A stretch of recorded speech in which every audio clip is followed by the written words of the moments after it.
Today is June 24th, 2025, and you're listening to Space News First Up. Discover your next mission in the space industry with the Space News Job Exchange. Visit spacenews.com/jobs to find top aerospace roles and connect with leading employers. And for employers, use discount code JOBEX for 15% off your next purchase. Here are today's top headlines in space.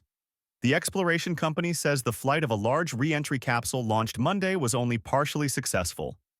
Another payload on Transporter 14 was the first in a series of York Space System satellites for the Space Development Agency. A consortium of Ukrainian, Nordic, and Eastern European companies is raising money for an Earth observation constellation intended to reduce dependence on the United States.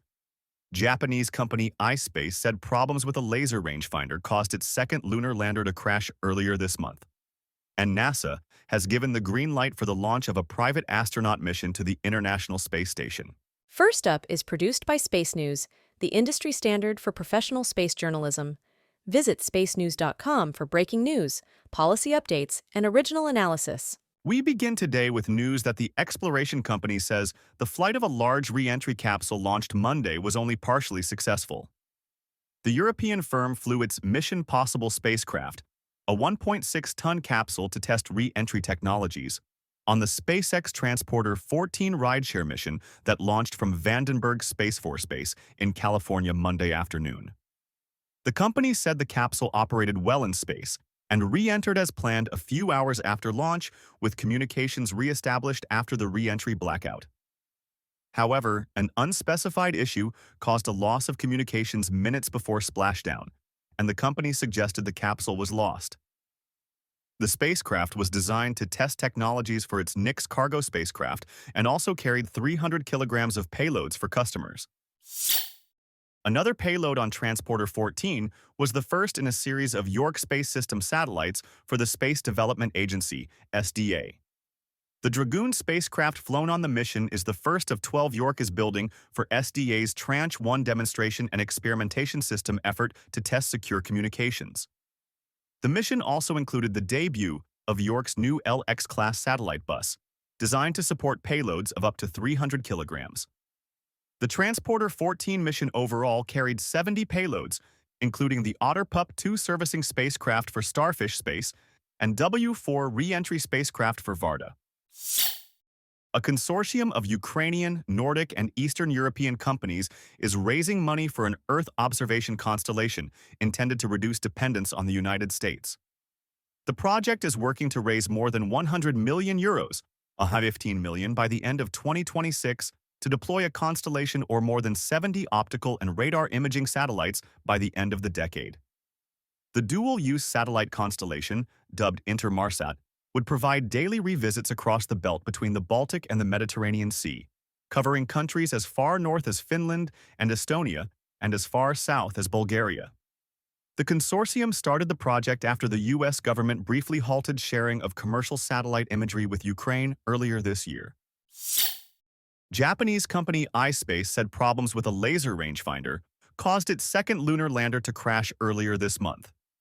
The company said in a briefing late Monday that while the laser rangefinder was designed to operate at least 3 kilometers above the surface, it did not start providing data until less than 900 meters above the surface, delaying the firing of thrusters to brake the spacecraft for landing. Those thrusters could not slow the spacecraft down in time, causing a crash landing. Ispace concluded several factors could have affected the laser rangefinder's performance, including low power of the laser or decreased reflectivity of the lunar surface. The company plans to consider replacing the laser rangefinder on future landers and augment it with other systems, like LiDARs and navigation cameras.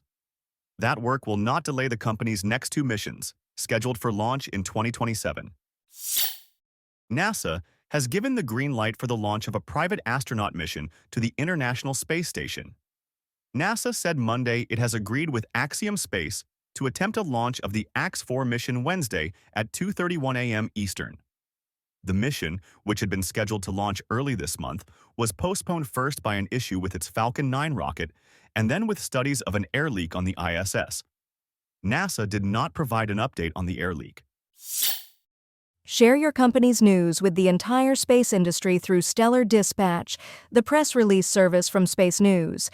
Learn more and use discount code SD2106 for 15% off when you submit yours at spacenews.com/stellardispatch. In other news, Amazon and United Launch Alliance confirmed the success Monday of the second launch of Project Kuiper satellites. The companies said a little more than an hour after the 6:54 a.m. Eastern launch that the 27 Kuiper satellites on board were deployed from the Centaur upper stage into their planned orbits at 450 kilometers. The satellites will later move to operational orbits at 630 kilometers. Amazon now has 54 operational Kuiper satellites in orbit out of a planned constellation of more than 3,200 satellites. The New York Times reports that a former astronaut is running for the U.S. Senate in Texas. Terry Virts announced Monday he will seek the Democratic nomination in 2026 for the Senate seat currently held by Senator John Cornyn, a Republican. Virts, selected as an astronaut in 2000, was pilot on the STS-130 shuttle mission in 2010 and spent 6 months on the ISS in 2014 to 2015, retiring from NASA in 2016. Virts said he plans to run as a common-sense Democrat and was critical of both Republicans and Democrats in his campaign announcement. ESA has released the first images from its Biomass Earth science satellite. The images, released at a conference Monday, were the first from the spacecraft, launched less than 2 months ago. The spacecraft carries a synthetic aperture radar designed to penetrate forest canopies and accurately measure the overall biomass in forests. ESA noted that the spacecraft is still going through the commissioning process, but the images show that it is working well. Space.com reports that lunar dust may not be as dangerous to humans as once thought. Medical researchers had been concerned that lunar dust could cause respiratory problems when inhaled, based on the experience from the Apollo missions. A new study, using simulated lunar regolith and lung cells, found that lunar dust can irritate cells, but not as bad as particles from terrestrial pollution. The study concluded that while dust on the moon could cause a lunar hay fever, it is unlikely to cause more serious lung diseases. Nature reports that the first images from a new telescope have excited astronomers. At an event Monday, astronomers released the first images from the Vera Rubin Observatory, an 8.4-meter telescope in Chile with a wide field of view and a 3,200-megapixel camera. The telescope is designed to scan the sky every few days in great depth, and images from a test run showed rich detail of stars and galaxies. That test run also discovered more than 2,000 asteroids. Rubin will operate for at least 10 years, building up a catalog of billions of galaxies and millions of asteroids among other expected discoveries.